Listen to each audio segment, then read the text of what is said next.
हजार वर्षे पूर्व उत्तर अटलांटिक आणि उत्तर युरोपमध्ये हायपरबोरियन संस्कृतीचा सुवर्णकाळ होता. मध्य पृथ्वीवरील युद्धांनंतर अंतर्गत पृथ्वीवरील जमातींनी पृष्ठभागाशी संबंध तोडून उच्च वारंवारतेवर स्थलांतर केले, ज्यामुळे पृष्ठभागावरील मानवांमध्ये आध्यात्मिक विकासाची नवी लाट आली. 14,000 वर्षांनंतर या संस्कृतीचा ऱ्हास होऊ लागला आणि त्यांच्यापैकी एका गटाने अटलांटिक महासागरातील बेटावर, ज्याला पुढे अटलांटिस म्हटले गेले, वस्ती स्थापन केली.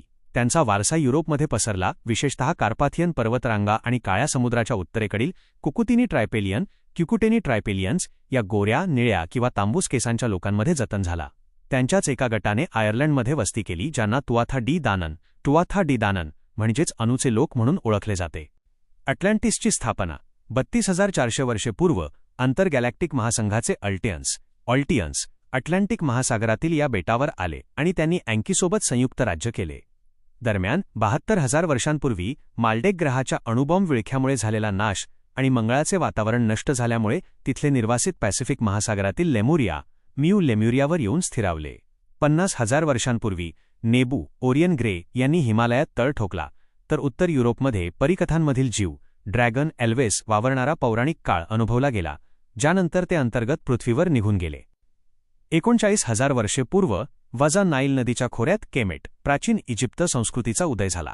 ट्युरिन पॅपिरसनुसार हा झेपटेपीचा काळ होता, जिथे अँकी पंथाह आणि त्याचा मुलगा मर्डुक रा यांनी राज्य केले. 36,000 वर्षांपूर्वी येथे गिझाचा महास्फिंक्स आणि ओसिरियन मंदिराची निर्मिती झाली.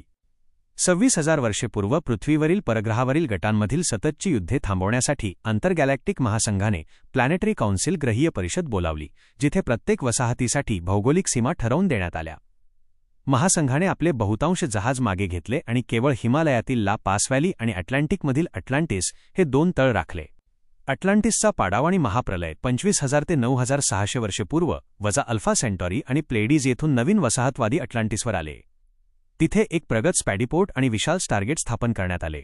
15,000 वर्षांपूर्वी शियाकाहर सरपटणाऱ्या प्रजातीने नागांच्या मदतीने पृथ्वीची संसाधने आणि मानवांना गुलाम बनवण्याचा प्रयत्न केला. 14,000 वर्षांनंतर अटलांटिसच्या उच्च आध्यात्मिक वर्ग आणि वैज्ञानिक राजकीय वर्गात दुभंग निर्माण झाला.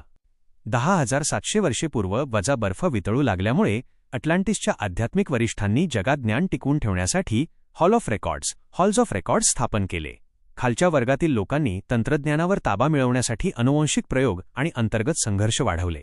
9,600 वर्षांपूर्वी भूकंपांचे सत्र, वाढत्या समुद्राच्या पाण्याचा स्तर आणि सियाकाहरच्या प्रभावामुळे कोसळलेल्या कृत्रिम उल्केच्या प्रहाराने अटलांटिस बेट समुद्रात पूर्णपणे बुडाले. या महाप्रलयाच्या महाविनाशानंतर मानवी चेतना आध्यात्मिक अंधारात बुडाली. जगात ज्ञानाचे रक्षण करण्यासाठी गुप्त मिस्ट्री स्कूल, गूढशाळा आणि इजिप्तसारख्या केंद्रांची स्थापना करण्यात आली, जिथे विशिष्ट DNA रक्तनाल्यांद्वारे प्राचीन ज्ञान व प्राक्तन सुरक्षित ठेवले गेले.